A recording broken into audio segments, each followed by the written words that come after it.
Pernahkah kita berhenti sejenak dan memikirkan sesuatu yang sangat sederhana? Mengapa bumi terasa semakin penuh? Di jalanan, di kota-kota besar, di kereta, pasar, dan gedung-gedung tinggi, manusia ada di mana-mana. Padahal jika kita mundur jauh ke masa lalu, jumlah manusia di bumi sebenarnya hanya sedikit. Dan hari ini, bumi dihuni oleh lebih dari 8 miliar manusia. 8 miliar, angka yang begitu besar hingga sulit dibayangkan oleh pikiran kita. Pertanyaan sederhana tapi sangat menarik. Apakah manusia memang terus bertambah sejak awal? Dan jika iya, bagaimana semua ini bisa terjadi? Awal kehadiran manusia. Jika kita melihat sejarah bumi, manusia sebenarnya adalah makhluk yang sangat baru. Bumi telah ada sekitar 4,5 miliar tahun. Namun, manusia modern yang dikenal sebagai Homo sapiens baru muncul sekitar 300.000 tahun yang lalu. Pada masa itu, manusia hidup sangat sederhana. Tidak ada kota, tidak ada teknologi, tidak ada negara. Manusia hidup dengan cara berburu hewan dan mengumpulkan buah-buahan dari alam. Kehidupan seperti ini membuat jumlah manusia tetap sedikit karena hidup di alam liar tidaklah mudah.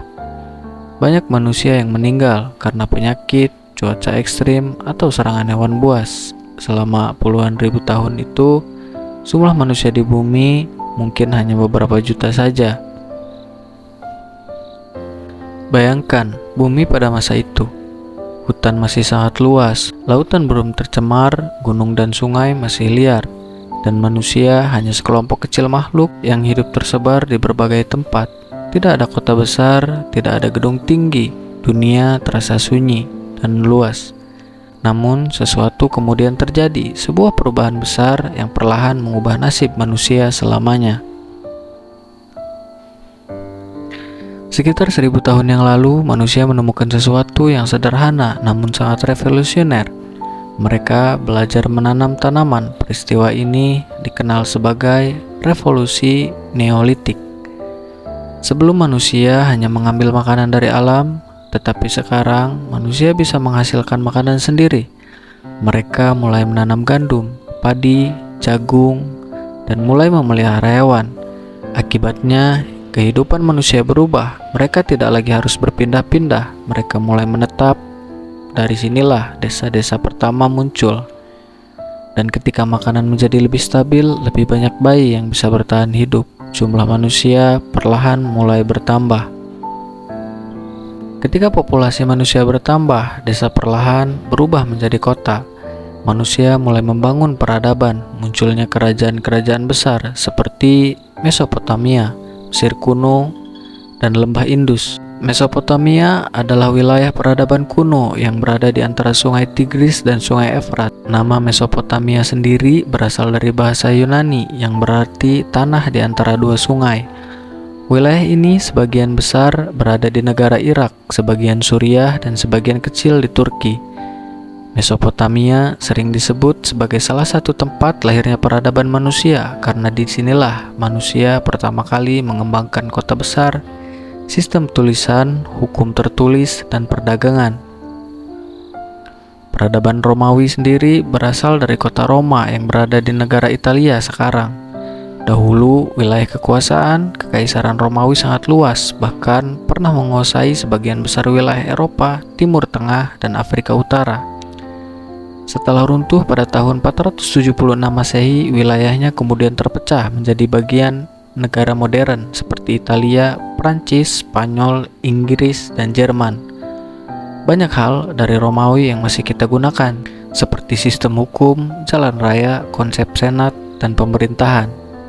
Peradaban lembah Indus berada di wilayah yang sekarang menjadi Pakistan dan sebagian di India. Peradaban ini dikenal sangat maju, dan perencanaan kota bahkan sudah memiliki sistem saluran air ribuan tahun lalu. Lalu, manusia mulai mengenal tulisan, perdagangan, dan hukum.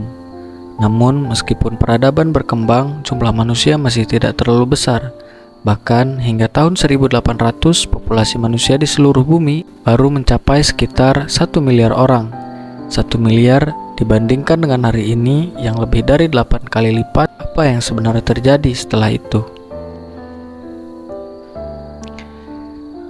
Jawabannya dimulai sekitar abad ke-18 dalam sebuah periode yang dikenal sebagai revolusi industri.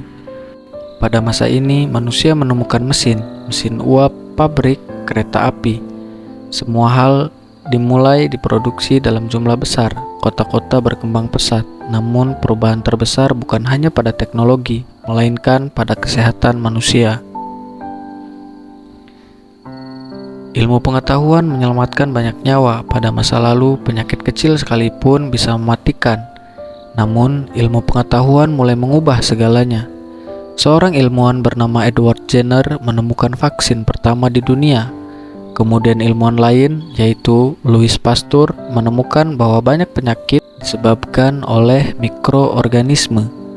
Penemuan ini mengubah dunia kedokteran. Manusia mulai memahami cara mencegah penyakit. Akibatnya, angka kematian menurun, lebih banyak manusia bisa hidup lebih lama, dan populasi manusia mulai meningkat sangat cepat. Pada abad ke-20, sebuah penemuan lain kembali mengubah sejarah manusia, yaitu antibiotik ditemukan oleh Alexander Fleming. Obat ini mampu melawan infeksi yang sebelumnya mematikan. Jutaan manusia terselamatkan, ditambah dengan air bersih, sanitasi kota, rumah sakit modern. Semua ini membuat manusia hidup lebih lama dari sebelumnya. Lalu, revolusi makanan muncul. Namun ada satu masalah besar, jika manusia terus bertambah, apakah bumi mampu memberi makan semuanya? Untungnya, pada abad ke-20, dunia mengalami sesuatu yang disebut Green Revolution. Teknologi pertanian berkembang pesat, bibit unggul, pupuk modern, mesin pertanian. Semua ini membuat produksi makanan meningkat drastis. Bumi mampu memberi makanan lebih banyak manusia, dan populasi manusia pun terus melonjak. Hari ini, lebih dari 8 miliar manusia hidup di bumi. Kota-kota raksasa muncul di berbagai tempat seperti Tokyo, Jakarta, dan Mumbai, yang dipenuhi oleh puluhan juta manusia. Jalanan penuh kendaraan, gedung-gedung menjulang tinggi. Bumi yang dahulu terasa sunyi, sekarang terasa sangat ramai. Namun, pertumbuhan manusia juga membawa dampak besar. Hutan-hutan mulai berkurang, contohnya hutan di Amazon, yang terus menyusut setiap tahun. Banyak hewan kehilangan habitatnya. Selain itu, aktivitas manusia juga memicu perubahan iklim. Gas dari pabrik, kendaraan, dan pembangkit energi membuat suhu bumi perlahan meningkat. Akibatnya, cuaca menjadi lebih ekstrim, es kutub mencair, dan permukaan air laut mulai naik. Lalu, apakah populasi manusia akan terus bertambah? Menariknya, beberapa ilmuwan percaya pertumbuhan manusia mulai melambat. Beberapa negara bahkan mengalami penurunan populasi, seperti Jepang dan Korea Selatan. Di negara-negara ini, jumlah kelahiran lebih sedikit dari jumlah kematian. Beberapa penelitian memperkirakan populasi manusia mungkin akan mencapai puncaknya sekitar 10 hingga 11 miliar orang. Setelah itu, mungkin akan mulai stabil.